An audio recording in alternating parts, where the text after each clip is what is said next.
안녕하세요. 오늘 보내주신 자료, 재개발, 재건축, 입주권 양도소득세 계산법. 이거 정말 복잡하더라고요. 근데 자칫 잘못 알면 세금 부담이 확 커질 수 있는 문제잖아요. 그래서 오늘 이 입주권 세금 문제를 아주 명쾌하게 핵심만 쏙쏙 뽑아서 정리해 드릴까 합니다. 뭐랄까 대체 언제부터 입주권으로 보고 세금 계산은 뭐가 다른지, 특히 그 보유기간, 이게 왜 중요한지, 또 비과세 혜택은 뭐가 있고 현금 청산하면 감면은 얼마나 되는지 당신이 꼭 알아야 할 것들만 딱 짚어볼게요. 자, 그럼 바로 시작해볼까요? 그럼 전문가님, 가장 기본적인 것부터 여쭤볼게요. 이 입주권이라는 거요, 정확히 언제 생기는 건가요? 자료 보니까 세금 종류별로 기준이 좀 다른 것 같던데. 네. 그게 좀 헷갈릴 수 있는데요. 양도소득세 기준으로 보면요. 관리처분 계획 인가일부터입니다. 소규모 정비사업은 사업시행 인가일이고요. 이때부터는 이제 주택이 아니라 새 집에 들어갈 권리, 그러니까 입주권으로 보는 거죠. 관리처분계획 인가일 그날부터 권리가 되는 거군요. 네네. 그게 중요해요. 왜냐하면 그때부터는 부동산이 아니라 권리로 취급되니까 양도세 계산 방법 자체가 확 달라지거든요.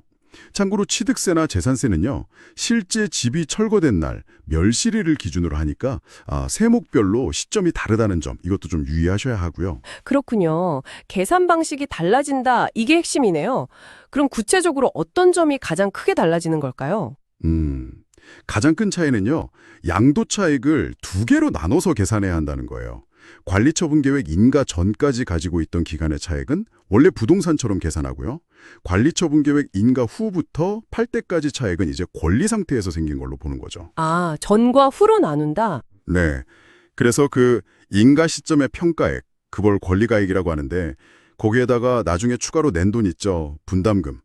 그 분담금 같은 걸 더해서 취득가액을 새로 계산해야 해요. 그래서 조금 복잡하게 느껴지실 수 있습니다. 여기서 진짜 주의 깊게 봐야 할 부분이 그 보유기간 계산이라고 들었어요. 누가 또 언제 샀느냐에 따라서 세금이 엄청나게 차이가 날 수 있다고요.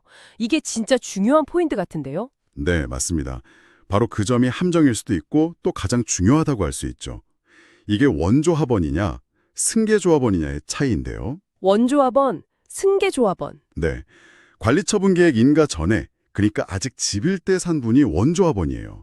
이분이 나중에 새 아파트 다 짓고 나서 팔 때는요, 처음 주택 산 날부터 관리처분 인가일까지, 그리고 공사기간, 즉 입주권 상태였던 기간, 또 완공 후에 보유한 기간까지 전부 다 합쳐서 보유기간으로 인정받아요. 와, 전부 다요? 네, 그러니까 장기보유 특별공제, 줄여서 장특공이라고 하잖아요.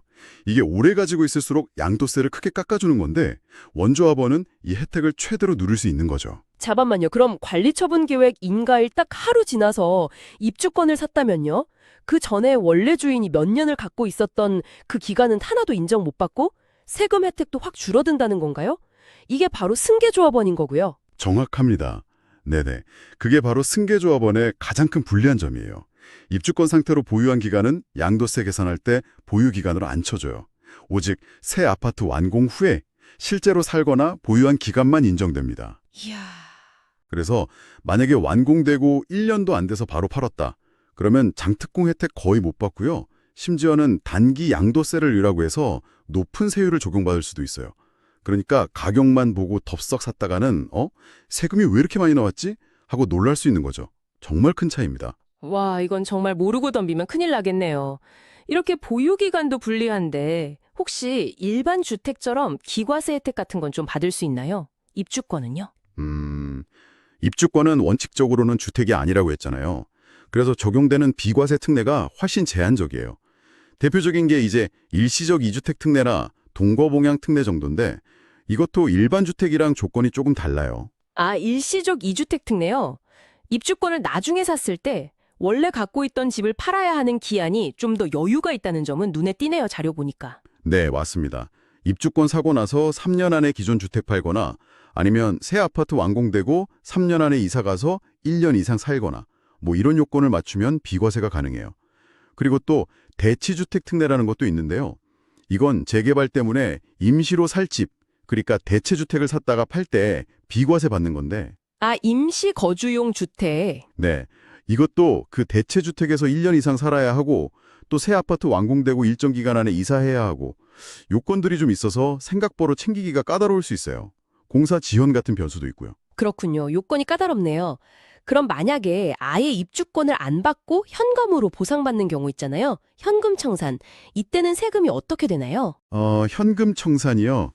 재개발 재건축 현금 청산은 공익사업을 위한 수용으로 보거든요. 그래서 양도세 감면 혜택이 있습니다. 이게 조세특례 제한법 제77조에 따른 건데요. 현금으로 보상받으면 양도세 10%, 채권으로 받으면 15%, 만약 만기까지 보유하기로 특약을 걸면 최대 40%까지 감면이 가능해요. 감면율이 꽤 크네요.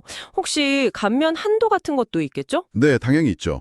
연간 1억 원 또는 5년간 합쳐서 2억 원, 이 중에서 큰 금액까지 감면됩니다. 그럼 만약에 여러 개 부동산이 현금 청산 대상이면 시기를 좀 나누는 게 유리하겠네요. 예를 들어 하나는 올해 받고 다른 건 내년에 받고 이런 식으로요.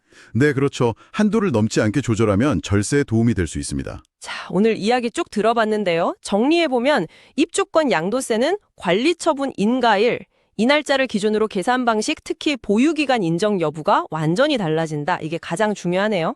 그리고 원조합원이냐 승계조합원이냐에 따라 장특공 혜택이 하늘과 땅 차이니까 언제 취득했는지 이걸 반드시 확인해야 하고요. 네, 맞습니다. 적용되는 비과세 특례는 좀 제한적이고 조건도 다르고 마지막으로 현금 청산 시에는 공익사업 수용으로 봐서 감면 혜택이 있다는 것까지. 이 정도 기억해두면 좋겠네요. 네, 오늘 살펴본 내용, 특히 그 원조합원과 승계조합원의 엄청난 유불리 차이 있잖아요. 이게 단순히 세금 계산 문제만은 아닙니다. 이걸 보면 당신께서 재개발 투자를 생각하실 때 과연 언제 어떤 물건에 접근해야 하는지 그 투자 전략 자체에 대해서 좀 근본적인 질문을 던져볼 수 있을 거예요. 단순히 세액 차이, 이걸 넘어서 이 구조적인 차이가 당신의 결정에 어떤 의미를 가질지 한번 곱씹어 보시면 좋겠습니다. 네, 오늘 당신의 자료를 통해 알아본 깊은 이야기 여기까지.